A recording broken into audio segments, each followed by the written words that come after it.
It's another rumor, another report that the Walt Disney Company is somehow backing away from pushing its insane woke ideology that it has been doing for at least the last decade plus, even more if you go back and look at what they were doing in the Marvel comics in their Marvel Now line back in 2013. And this one says that Bob Iger is telling The View, the ladies over at The View, to tone down the attacks on Donald Trump and dial back their discussions on politics. Roll this up over at phantompulse.com. You can find the link in the description below. And this rumor comes from left-wing outlet The Daily Beast and its writer Corbin Balls. He claims that, according to two sources, ABC News president Almin Karamehmedovic, not sure how to say that, spoke with The View's executive producer Brian Tita and his hosts about putting more focus on celebrity guests instead of political segments. Allegedly, the hosts pushed back, with one source telling the outlet that the hosts balked, saying, "This is what our audience wants. Isn't it going to look kind of bad if we're all of a sudden not talking about politics?" Furthermore, according to one anonymous source, the hosts claimed the request was silly and that they were just going to keep doing their thing. Not only was this meeting conducted by Karamehmedovic, but the report also indicated that Navarro had her own meeting, Anna Navarro, with her own meeting with Disney CEO Bob Iger during the company's upfront presentation to advertisers, which took place in New York recently. It was allegedly conveyed by Iger to Navarro that he wanted the show to, quote, tone down its political rhetoric. Of note, another anonymous source indicated all of this is being completely overblown, telling the Daily Beast that ABC will, quote, constantly have conversations with talent based on viewer feedback, and this instance was no different. I think this whole thing is a bunch of baloney. It's a bunch of BS. I don't think Bob Iger nor this ABC News president asked these people to tone down their political rhetoric or stop the attacks on Donald Trump whatsoever. The show is currently the 11th most popular show on ABC and 50th overall on TV, watched by a total number of 2.3 million people per episode, as of the average weekly audience measurement for the period ending May 18, 2025. As the Daily Beast reported, it is the number one show in its segment for its demographic.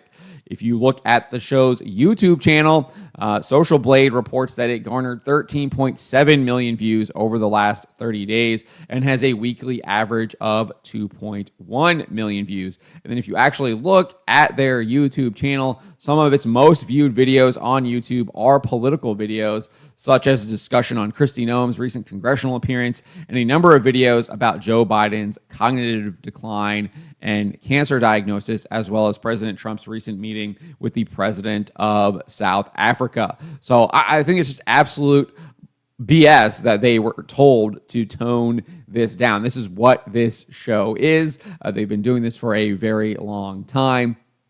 It is their bread and butter to attack whatever Republican politician happens to be the most popular at the time. Obviously, it has been Donald Trump for quite some time. And so I don't think that they are going to stop doing that whatsoever.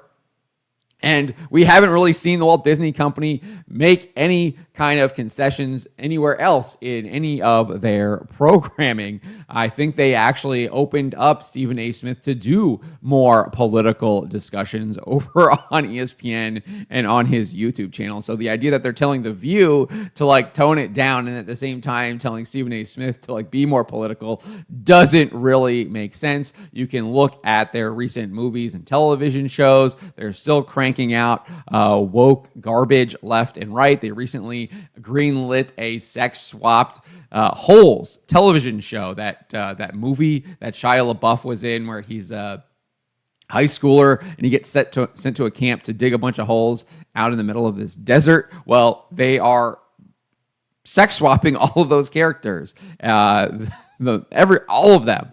To women, and then obviously the warden is going to be a man now. So they're still pushing that feminist, woke feminist ideology in their content. It's not changing whatsoever. The only thing I would say is that I think they did settle with President Donald Trump for like $15 million or something like that. But so there might be maybe a little bit of toning down that they want to have, but I don't think they're going to really get away from any of this stuff. And if you look at the stuff that they put up recently this week, it was all political stuff, and it didn't really seem to be affecting the show's programming whatsoever. So I think this is a bunch of crap. I think it's trying to gaslight people into thinking that the Walt Disney Company is actually potentially changing the way that they do business, and I just don't think that's the case whatsoever. Have not seen any evidence to that at all. In contrary, I think we have actually seen evidence that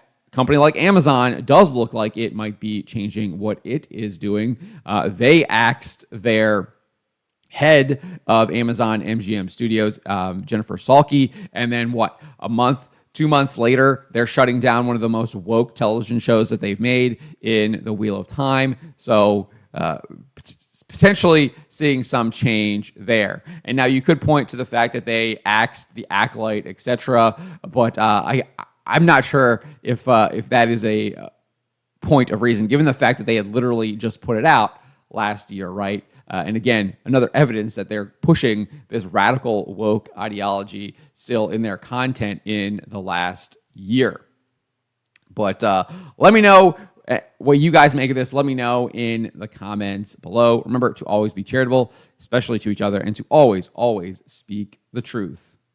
Why would you be afraid of the people? Why are you not afraid of God instead of man?